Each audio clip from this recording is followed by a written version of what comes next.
Hello বন্ধুরা, কেমন আছেন সবাই? আশা করি সবাই ভালো আছেন। আমি টেক ফর অলের পক্ষ থেকে সানি পাল বলছি। আপনাদেরকে এই চ্যানেলে স্বাগতম।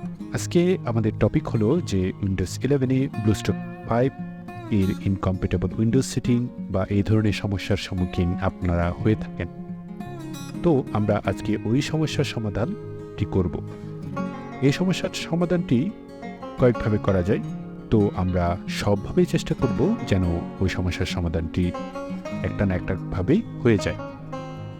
এক একজনের এক একভাবে হয়ে যেতে পারে। সো আমরা চেষ্টা করে যাব যতক্ষণ না পর্যন্ত সমস্যাটি সমাধান হচ্ছে।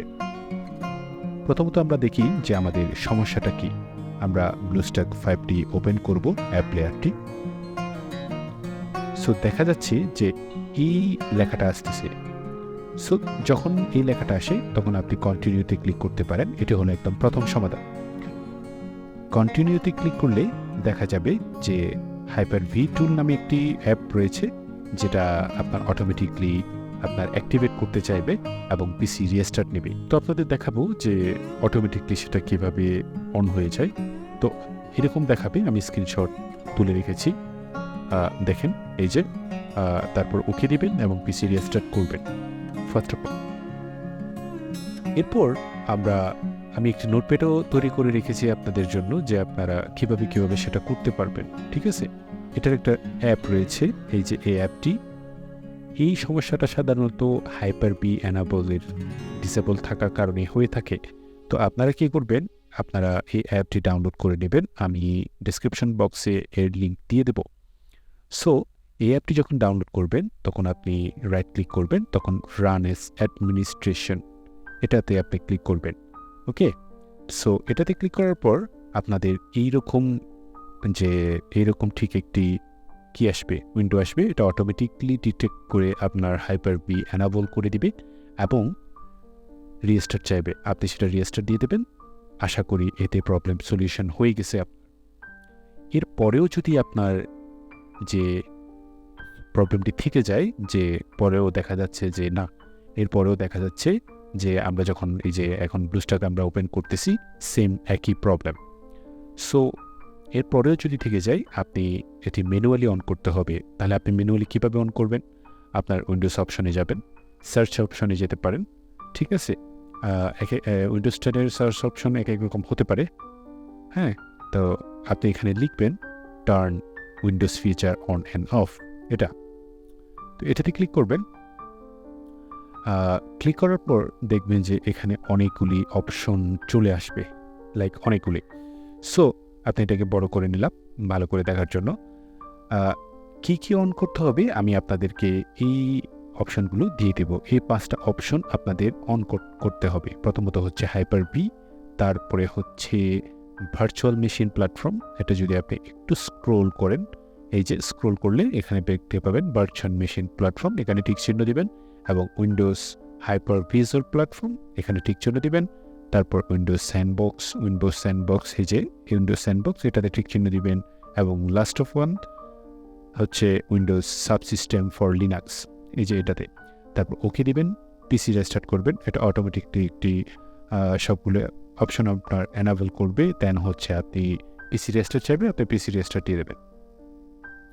এরপরেও যদি আপনাদের এই সমস্যাটা হয়ে থাকে, থার্ড অপশন হচ্ছে যে আপনি সিএমডির মাধ্যমে আপনি এটা এনাবল করতে পারেন। আচ্ছা, তাহলে কিভাবে করবেন সেটা? আবার সার্চ অপশনে যাবেন, দেন লিখবেন সিএমডি। ওকে, সিএমডি লেখার পর এখানে দেখা যাবে যে উইন্ডোজ কমান্ড প্রমোট এই অপশনটি দেখা যাচ্ছে। তো আপনি এটাতে রাইট ক্লিক করবেন এবং রান অ্যাজ অ্যাডমিনিস্ট্রেটর দিবেন অবশ্যই। Click yes. তো এটা হচ্ছে সিএমডি চলে আসছে। এবার হচ্ছে রান করতে হবে স্ক্রিপ্ট। এটাও আমি আপনাদেরকে দিয়ে দেবো যে আপনারা কোনটা এটা রান করবেন। এটা আপনি কপি করবেন, সবগুলোটাই কপি করবেন। দেন এখানে হচ্ছে পেস্ট করবেন। পেস্ট করার পর দেখা যাবে এটা এভাবে আসবে। তারা এনাবলিং ফিচার নামে একটা অপশনটা আসবে। আমি অলরেডি এনাবল করা আছে, তো এটা the operation completed successfully, because হচ্ছে আমার এখানে অলরেডি এনাবল করা আছে, তাই এটা আমার এনাবল করতে হচ্ছে না। কিন্তু আপনার যদি এনাবল করা না থাকে, আপনি যদি প্রথমবারের মতো করে থাকেন, তারপর আরেকটা অপশন আসবে যে ওয়াই লিখতে হবে মানে ওয়াই দিয়ে আবার এন্টার দিতে হবে, because you are using it for first.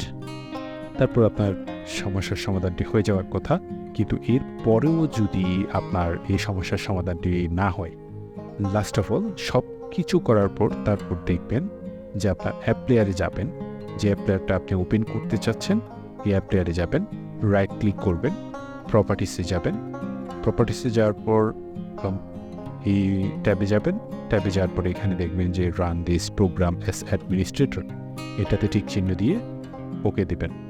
এবার হচ্ছে আমরা ওপেন করব, দেখি ওপেন হচ্ছে, ওই এরর মেসেজটা আসতেছে না। সো বেসিক্যালি হ্যাঁ, এটা ওপেন হয়ে গেছে। এই যে দেখেন সব কিছু অ্যাপ চলে আসছে, আমার ইনস্টাগ্রাম অ্যাপে আছে, দেখতে পারেন এই যে অ্যাপ, এটা আমি চালিয়ে দেখবো, আমার ইনস্টাগ্রাম অ্যাপটা চালিয়ে দেখবো যে এটা কাজ করতেছে না। হিয়ার ইউ ক্যান, আপনি দেখতে পারেন যে এই ব্লুস্ট্যাকে আপনার ইনস্টাগ্রাম অ্যাপটি চলতেছে, এখন আমি স্ক্রল করতেছি বা আমি দেখতে পাচ্ছি। সো বন্ধুরা, ধন্যবাদ আপনাদেরকে ভিডিওটি ধৈর্য সহকারে দেখার জন্য। ভিডিওটি যদি ভালো লাগে থাকে অবশ্যই লাইক এবং সাবস্ক্রাইবের মাধ্যমে আমাদের পাশে থাকবেন। So till next video, good bye, tata.